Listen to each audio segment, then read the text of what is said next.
here and welcome to the first book review of 2012. This time it is going to be on a book which I mentioned in my last book haul, which is A Discovery of Witches by Deborah Harkness. This was first published in 2011 by Headline Publishing and it is Deborah Harkness's debut novel. It is book one in the All Souls trilogy. And as I normally do, I'm going to start by reading the back of the book. This is a short one, so it'll be quick. It begins with absence and desire. It begins with blood and fear. It begins with the discovery of witches. A world of witches, demons and vampires. A manuscript which holds the secrets of their past and the key to their future. Diana and Matthew, the forbidden love at the heart of it. Told you it was quick. So the main two characters in this book are Matthew Claremont, or Matthew de Claremont, you'll work it out when you read the book, and Diana Bishop. Matthew Claremont, I'm just going to call him that for the rest of the view, is a vampire, and I'm not spoiling this because you find this out within the first, like, 10 pages. And Diana Bishop is a witch who is from the Bishop family, which are a really old witching family back as far as the Salem witch trials in Massachusetts. We start off the book by meeting Diana, who is in the Bodleian Library in Oxford. She is a historian focusing on alchemy in history, and she is conducting research for a keynote speech that she has to give in a few weeks when she calls a book Ashmole 782. When she touches it, she finds out that it's covered in magic and it's really powerful, but Diana doesn't want to embrace her magic, her heritage, and so she just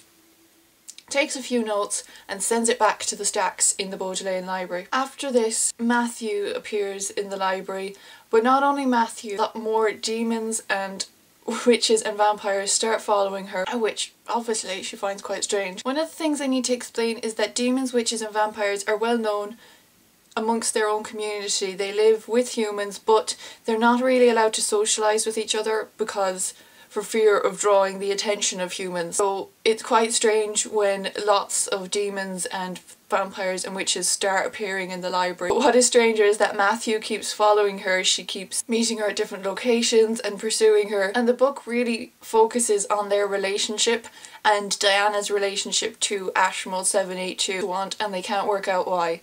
They not only want the book but they want Diana. I don't really want to go into too much more detail because I would frankly ruin the book. The whole book is focused on Matthew and Diana and their relationship and the relationship to the book and why all of these magical creatures want the book and want Diana. Frankly, I absolutely loved this book. For some reason I just had this, I need to read this book before I even knew what it was about, and I was not let down. It is a fairly sizable book at 688 pages, but it is worth the read and I cannot wait for the second and third book. It's filled with like history, science, romance, suspense. It's just so well written. I mean, for a debut novel, honestly, I am completely shocked at how good this was. Oh, I love Matthew, by the way. I haven't come across a character that I've fallen so head over heels in love with before reading this book. Obviously you go, oh, I love this person, but no, I love Matthew in this book. It's amazing. But not only Matthew, all of the characters are so well written, and there are lots of characters in this book, but each one is just so well written, and so they each have their such vivid personalities, and each one is a strong character themselves, even if they only play a small part in the book, and that is down to Deborah's writing, which was absolutely amazing. Also, it is a fantasy book, but even though it's a fantasy book, she's kind of rooted all of the magical stuff in fact and tried, even if it's facts she made up. But I find that some fantasy books, you're kind of like, yeah, that was fun and it was a completely new world, but kind of they border on too unrealistic for me, and that's probably just me that thinks that. But this book was, like I said, rooted in kind of fact, or she tried to root it in fact, and I think that just made me love it even more, even from why people view vampires some ways, or the whole world that was created.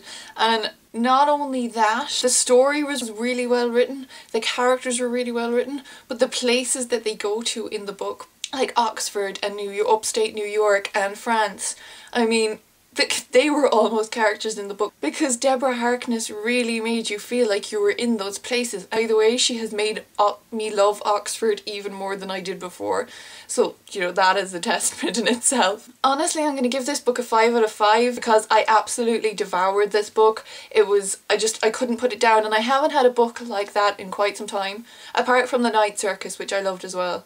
And I'd say for me, this is on a par with The Night Circus. The stories aren't the same, they both have kind of magic obviously running through them, but just the way it was written, you just wanted to be in the book, and that was how I felt with The Night Circus, and that's how I felt with these, and I wanted to meet the characters. So I'm definitely giving this book a 5 out of 5, and I cannot wait for the next books in the series. This, I fear, may be a love it or hate it sort of book, so obviously if it's not your cup of tea then that's absolutely fine, it's your opinion, but this I absolutely love. So that is A Discovery of Witches by Deborah Harkness, book 1 in the upcoming All Souls trilogy. Definitely recommend checking it out. I enjoyed this book so much. So thanks for watching, guys. I hope you enjoyed this review, and I really hope that you pick up this book because I did love it, in case you couldn't gather that from the review. So that's it, guys. Hope you're good. I hope you enjoyed this review, and I will see you in my next video. Bye.